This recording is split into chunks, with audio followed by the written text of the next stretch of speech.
All right, we're all set. Thank you very much. When I opened my storm briefing yesterday afternoon, I said my highest priority as the governor of the state of New York is to protect the public and their safety. Thanks to my amazing partners in this room, starting with our county executive, Mark Polenkars, and our mayor of the city of Buffalo, Byron Brown, we have worked in incredible coordination with one single mission, that is to make sure that Western New Yorkers are protected during the duration of this storm. I also want to thank the thousands of state, county, and city workers who put themselves out on the line during very hazardous conditions to keep the roads clear, to do the pre-salting, our law enforcement who are enforcing our travel bans. And so let's remember all those and the countless people who are monitoring data as it's coming in and giving us real-time information, again, with the objective of keeping Western New Yorkers safe. And I also know that we all have our favorite teams. Right, Mayor? That's right. Oh, that's right. And my favorite team is the team that I brought here from Albany, and that is the Dream Team, who are so expert in dealing with storm response. And I want to thank Commissioner Jackie Bray from Homeland Services, Commissioner Marie-Therese Dominguez, DOT Commissioner, Director of the Thruway Authority, Frank Hoare, Commissioner Rory Christian from the Department of Public Service, and Colonel Dan Cooney from the State Police. Now, we all know as Western New Yorkers how dangerous the triple threat is. The triple threat of icy cold temperature with high winds and the blowing snow, and how dangerous that all can be. It's life-threatening weather. That's exactly what's going on now in the vicinity of where there would have been a football game playing today in Orchard Park and overall throughout the South Towns. So we've been working closely together, and I would say that the forecast of this storm really underestimated the ferocity of this storm. Number one, the volume of snow was predicted to be 1 to 2 inches an hour, which is a lot of snow over a 36 to 40-hour period. But what we've seen since this morning, that the snow bands are staying longer, they're broader, and also we're now seeing in real time 4 to 5, possibly 6 inches an hour in the South Towns in particular. So what we're expecting now over the next couple of hours, the South Towns between now and 5 p.m., that same rate of snow falling 3, 4, 5, 6 inches an hour. Again, more intense than previously thought. Wind gusts were predicted to be 35 to 40 miles an hour. They are now gusting up to 50 miles an hour. What that means, whiteout conditions, limited or no visibility, and again, very, very dangerous on our roads. After 5 o'clock, the conditions in the South Towns will be a little bit better, but still could be very hazardous with snowfall rates of 1 to 3 inches an hour, still coming down and still blowing. And it still makes it very difficult for our state and county and city plows to do their jobs. The lake effect snow affects each community differently. We saw this afternoon in the North Country as well. We saw widespread 4 to 8 inches. The North Town, I'm not talking about the North Town, I'm talking about the North Country. The North Country up near in Jefferson County and Watertown, which we're watching very closely. They're expecting at least another foot of snow tonight. Again, a lot of wind blowing at intense rates as well. So we're closely communicating with those individuals as well. Now, as you heard earlier, improvements in Erie County allowed us, in consultation with the county executive, who determined that we could lift the ban in certain towns in the southeast part of Erie County. That was lifted at 9 a.m. today.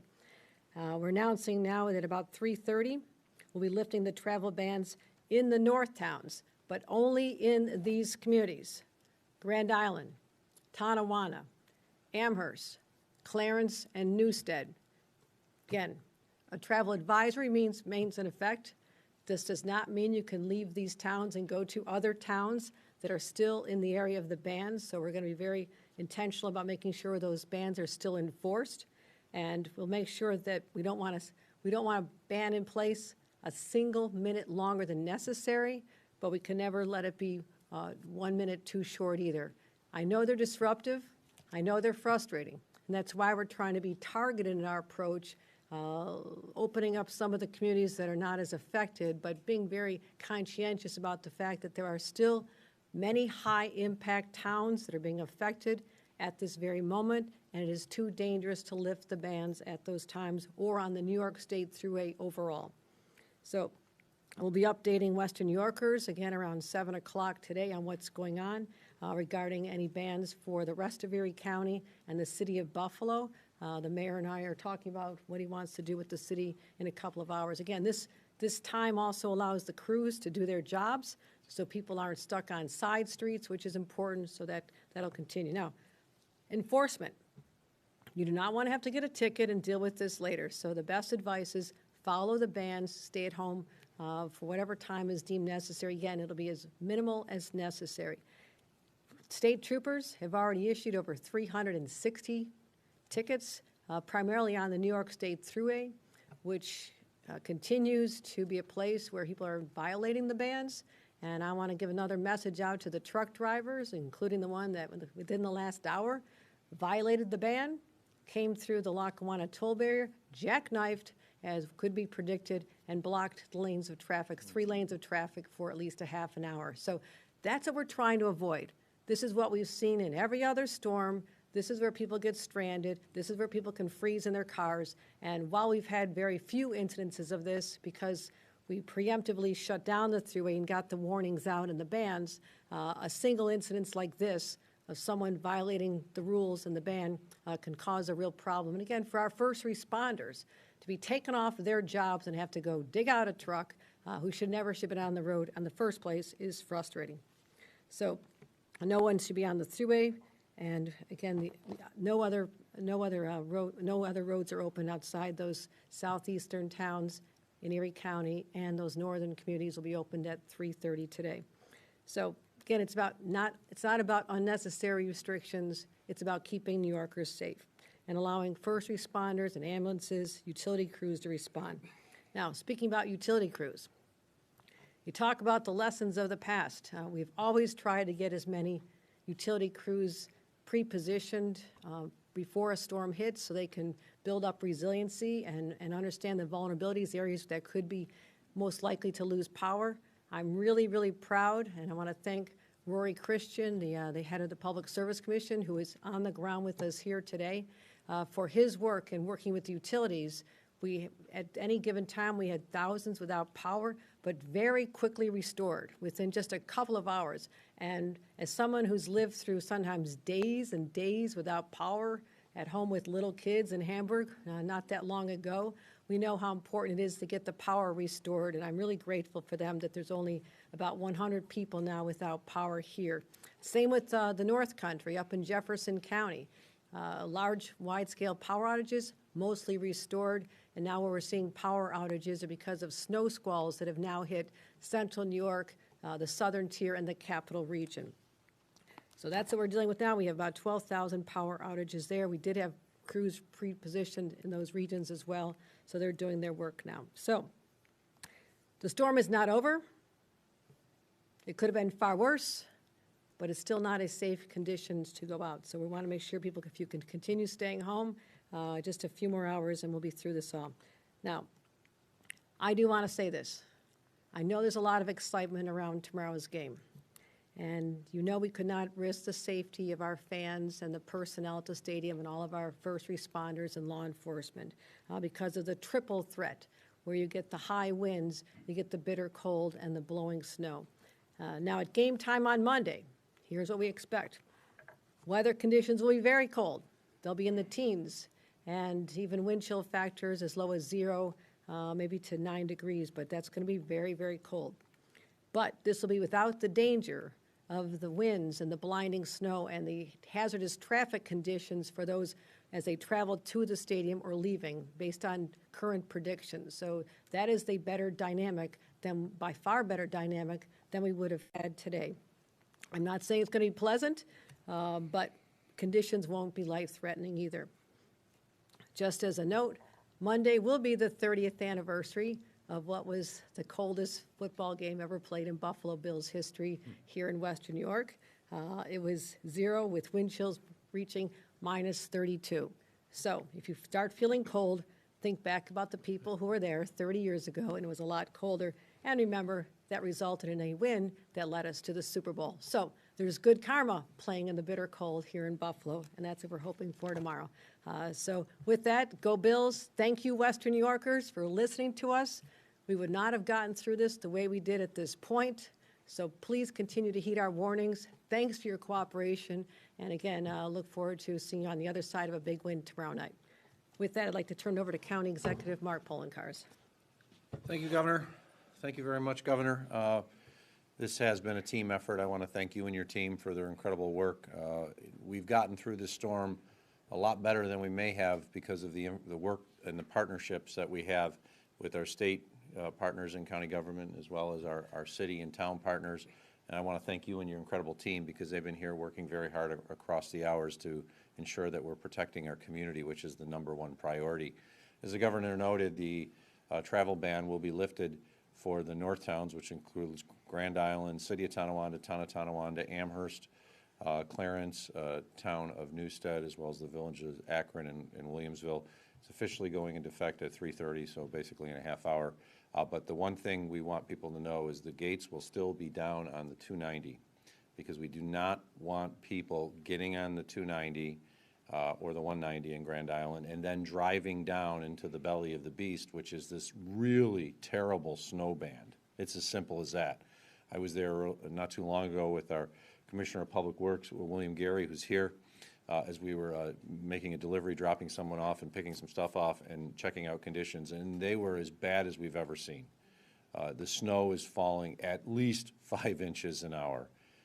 We are getting reports that since this morning, it appears some of the areas have already received 30 inches of snow, which is going to make an impact for tomorrow's game. The game will be held. We're going to have our crews out there cleaning the roads. The Bills will have their crews out there cleaning the lots. It is going to impact the snow that's in the stadium, but it's also going to impact the snow that is in these secondary lots, especially the ones that are grass-based. I don't know if they're going to be able to get the snow off those lots. I doubt it, and therefore that's going to reduce the number of parking spots available for the football game. So we're asking people to seriously think about carpooling to the game. If it's you and your buddy that drove and you're meeting your friends there, put all 4 of them or 5 of them in one vehicle, because there's going to be less spots available to park for the football game. We feel very confident that we will be able to clear the roads in the affected areas because of the forecast. They are still receiving significant snow. There's a reason why the driving ban has not been lifted for those areas. And as the Governor noted, the mayor and all of us are communicating about what we are also going to do with the city, and I know that'll be revisited a little later this afternoon. But for now, the city of Lackawanna, Town of Hamburg, Village of Blaisdell, Town and Village of Orchard Park, Town and Village of Lancaster, Town of West Seneca, part of Cheektowaga are no man's land. You should not be getting out of your vehicle unless you are an emergency personnel, or getting in your vehicle and driving unless you're emergency personnel, because it is really bad out there. We went from seeing no one getting stuck in ditches to lots of cars getting stuck in ditches because you just can't see where you're going. You'd be driving down the road. We were driving down Southwestern Boulevard, Route 20, and like, where are we? And then all of a sudden, we'd see out of the corner of our eye the sign for SUNY Erie, but we couldn't see any of the campus. We were driving along, and you barely see the stoplights until pretty much you're under them. It's that bad. So there's a reason why the driving ban is in effect. We're taking the actions to ensure that the areas that are not going to be affected and should not see much more snow, that those driving bans are lifted. But we want people to understand, that means if you live in the town of Amherst and Tonawanda, you can drive between the two of them, but don't go south. You're only going to put yourself at risk by going into an area that has really seen some bad weather. I want to thank the teams out there, from law enforcement, first responders, the public works, everyone who's been out working in what are really horrible conditions, because it's not just the amount of snow. 5 inches of snow an hour is a tremendous amount of snow, but when you add onto it that it's falling in an area where the winds are blowing 30 miles an hour or greater, it is truly whiteout blizzard-like conditions. We may not meet the official definition of a blizzard, but it might as well be, because when you can't see more than 20 feet in front of your vehicle, as compared to a blizzard, which is anything a quarter mile or less, it's bad. So I want to thank all the first responders, everyone who's worked very hard through this period and will for the next few hours to get our community back open. As of right now, I am not aware of any fatalities, which is really good, because in a storm this ferocious, we could have seen it. But the nice thing is people are following the driving ban. The governor did talk about the tickets that were issued, but the vast majority of the public and the commercial entities in our county are following the driving ban. It's my understanding most of the tickets that were done on the thruway were people who were trying to pass through, may not be from Erie County or Western New York, but were passing through and ignoring the ban. So to all Erie County residents and the Western New Yorkers, because Niagara County got hit pretty hard in the overnight hours and this morning as well, thank you for honoring the ban in Erie County. It's making our lives a heck of a lot easier because it allows us to get out there with our public works crews and get those roads open as soon as possible. We are going to revisit the areas that are being affected right now where the bans haven't been lifted. As we noted, the city of Buffalo, the mayor will talk a little bit about that later this afternoon. I do not expect Orchard Park, West Seneca, Cheektowaga, Lackawanna, those areas for the bans to be lifted during, and certainly not during the daytime hours, and we are going to have to look at it much into the evening hours. We do not want to lift the bans until the roads are passable. Just because we have a main road open doesn't mean that the town has been able to plow the side streets. And we don't want to announce that go out there and drive and then you get stuck 30 feet from your house because your street hasn't been plowed. So do not anticipate that the area that has been affected today severely by the snow will be open, certainly not in the daytime hours and probably not today. We hope to have it so that we can get it all set and open before a day like tomorrow morning, but we will all talk about that and revisit it later. With that, once again, thank you, Governor, and your incredible team. Really, it is an incredible team. They're on the ground. They're in communication with us. They know what we're doing. We know what they're doing. We are in concert, and it shows because we're going to get through this storm a lot quicker than we would have in years past. So thank you. And with that, I'll turn it over to my partner, who's also working hard with his team. They've got hundreds of vehicles on the roads in the city of Buffalo. I saw it myself today. Thank you, Mayor Brown. Thank you, County Executive. Thank you very much, County Executive Poloncarz and Governor Hochul. Thank you so much for your great leadership, your personal, constant communication with County Executive Poloncarz and me, and having your key staff, your commissioners on the ground here in Erie County, assisting us in whatever we need to get through this storm. We really appreciate it. It's been said by Governor Hochul, it's been said by County Executive Poloncarz, the coordination, the cooperation, the partnership between the state, the county, and the city has been exceptional, and I thank all of the city workers, the county workers, and the state workers at every level for the effort that they've put into dealing with the storm that we have been facing. In the city of Buffalo, we now have 328 pieces of snow fighting equipment that are in main and residential roads in the city. We want you to understand that there are a lot of roads in the city. There are dead-end streets, there are island streets, there are narrow streets, there are streets without parking. We can't get to all of them simultaneously, but we have a large complement of vehicles and people working out there. We are in mains, we are in secondaries, and we're in residentials, and our drivers, our workers are working as fast as they possibly can. As Governor Hochul and County Executive Poloncarz said, we have been evaluating the driving ban in the city of Buffalo. We will coordinate in a few hours and reevaluate the driving ban in the city. In the southern part of the city, we are expected to get hit with more heavy snow, and we don't want to have vehicles in the city that can compromise the snow removal effort and that can compromise people's safety. With that many pieces of heavy equipment on the streets, we want to make sure that people are safe, that motorists are safe, that pedestrians are safe, and that's why the driving ban is still in place. We are enforcing the driving ban in the city of Buffalo.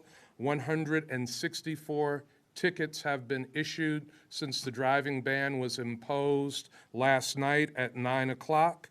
But we also have had some accidents with people violating the driving ban. There have been 26 property damage only accidents in the city, 3 accidents with injury. Fortunately, as County Executive Polenkars said, no fatalities, and 10 stranded motorists. If you are not out violating the driving ban, you wouldn't be a stranded motorist. So we're asking people to continue to cooperate. The cooperation has generally been very good in the city of Buffalo. With a city of almost 280,000 people, to only write 164 tickets, that's pretty good.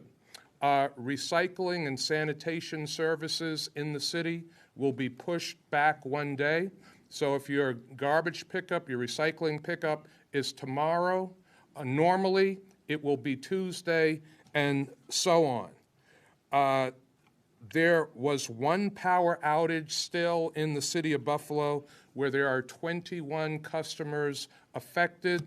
Governor Hochul talked about National Grid and the utilities. National Grid has been excellent in communicating with the city, the county, and the state literally around the clock. And unlike the storms in 2022, we've seen power restoration not take days but take hours, which is so much better for the health and safety of our residents. I want to finally just again thank all of the people that have been out working on this storm at the city, county, and state level. I want to thank the governor again for her incredible support and for personally and consistently being in touch with myself and the county executive. It makes a big difference. It means a lot, and it has given us the ability to really respond collectively very effectively to these storm conditions. Thank you. Thank you, Governor. Thank you, Mayor. Thank you very much. With that, we'll take any questions. Matt, you want to call on people? Any questions? For Jay? Yeah, just since the last major storms like in 2022, have you seen a positive effect of any of the procedures that you guys have put in place since then on maintaining and clearing up the storm?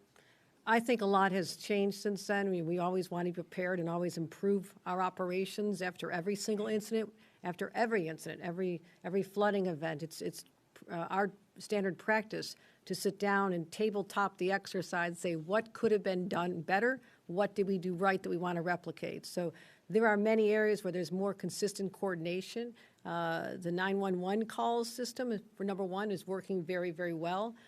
Far fewer people without loss of power because we got the utilities in here early, but also even last year when the utilities were on the ground, one of the barriers was that there was no pathway to the frozen stations where they had to go do the repairs. So we have ensured that they have a plan to ensure the free access to those substations that need to be reactivated. So something like that makes a world of difference. And again, the coordination between the three of us and our teams is second to none. I don't think there's anywhere else in the country where you'd have that level of friendship, which allows us to build with trust and to rely on each other to get the job done for New Yorkers. And so I feel really good about the response. Again, we never rest on our laurels. We're always looking to improve again. So we'll have the same conversation after this storm and say, was there anything else we could have done better, because we're not through it just yet. Yeah, since we're 24 hours before the Bills game now, and Orchard Park is still under a travel ban, how are you guys planning on getting everything ready within the next 24 hours? And is there still a chance that it gets pushed back again? No. The game will not be pushed back again. I've spoken to the commissioner of the NFL several times today. I've spoken to the owner of the Buffalo Bills, again, about their preparations. There are volunteers who have walked to the stadium who are helping clean it out. We appreciate that. I would think by daylight hours tomorrow, it'll be safe for people to drive there and bring their shovels. And again, we have up until the fans start coming in the stadium later in the afternoon. If it was a morning game, it'll be a little tougher. But a 4:30 game gives us that time. Again, the weather's not going to be perfect. It will not be a sunny, warm day with no snow, but it's nothing we can't deal with. And so I feel very confident, the opposing team will get here. They'll get here safely. They'll be ready to play, and absolutely the Bills are ready to play as well. Thank you. Looks like we have one more question. How are we preparing for the next weather system that'll be coming through in the next couple of days? We'll be preparing with the same experiences we had with this one. Again, what's fascinating to me is the governor of the state. Literally every 2 days, for the last 2 weeks, we've had a new weather system come, whether it's the coastal flooding we're dealing with on Long Island, the mid-Hudson area, which is having its third wave of flooding in the last couple of weeks, to the North Country, all the way to Western New York. And again, the southern tier and the mid part of our state are also dealing with snow squalls. So I would say we are in a permanent state of readiness, that we know how to deploy people, we know all of our assets, and using our state-of-the-art communications center, we can identify where the crews should be for utilities, where the generators need to be, where we need our search and rescue teams, as well as the plows and the supplies of salt. So this is what the Dream Team practices for. This is their Super Bowl, and I'm convinced they'll be ready for the next storm as well. All right, thanks, everybody. Appreciate you coming out. Thank you. Thank you. Thanks, Bill. All right, Super Bowl team. Thanks very much. That's a live shot, Governor.